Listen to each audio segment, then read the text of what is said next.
Pumalag ang China sa wala raw basehang alegasyon ng Pilipinas kaugnay sa reclamation at pagtatayo ng artificial island sa Escoda Shoal. Pero giit ng Philippine Coast Guard, malinaw ang ebidensya na baka tuwing gabi sumasalisi ang China.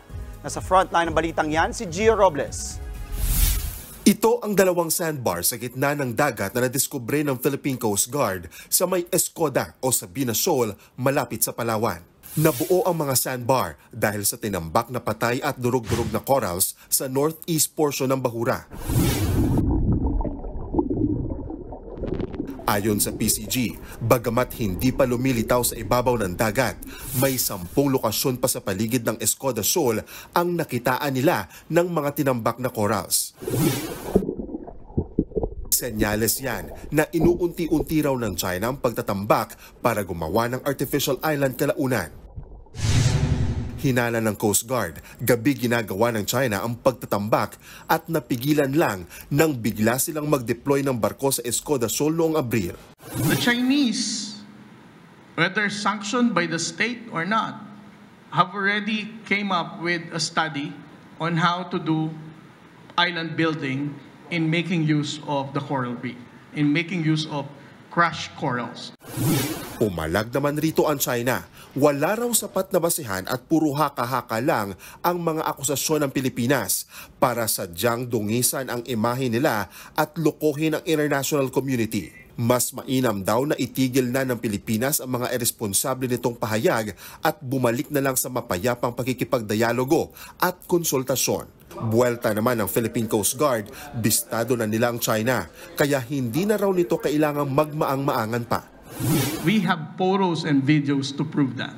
And they should be man enough to accept that they have really deployed and intruded our own waters. Sa ginawang monitoring ng PCG mula noong April 16, lumalabas na di bababa sa halos 50 mga barko ng Chinese Navy, Coast Guard at militia vessels ang umaaligid sa Escoda Shoal.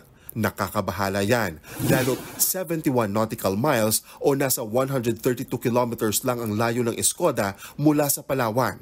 Pasok na pasok sa ating exclusive economic zone. Para pigilan pang posibleng reclamation ng China, isang buwan nang nakabantay sa Escoda Shoal ang BRP Terasa Magbanwa ng PCG. Nababahala na rin ang National Security Council sa sitwasyon sa lugar.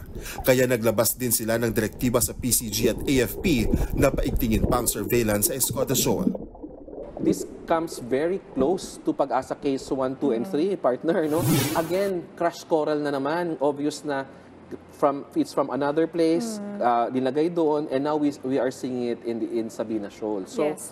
We are alarmed by all of this development, at kaya the National Task Force West Philippine Sea, led by Secretary Anyo, has already directed mas maigting na pagbabantay sa lahat ng mga features natin at lahat ng mga features within the West Philippine Sea, within our 200 nautical miles exclusive economic zone. Kasi wala pong magbabantay dyan kundi tayo.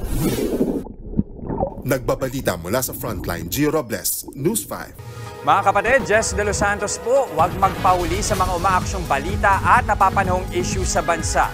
Para sa mas malawak na balitaan, mag-subscribe at mag-follow sa social media pages ng News 5.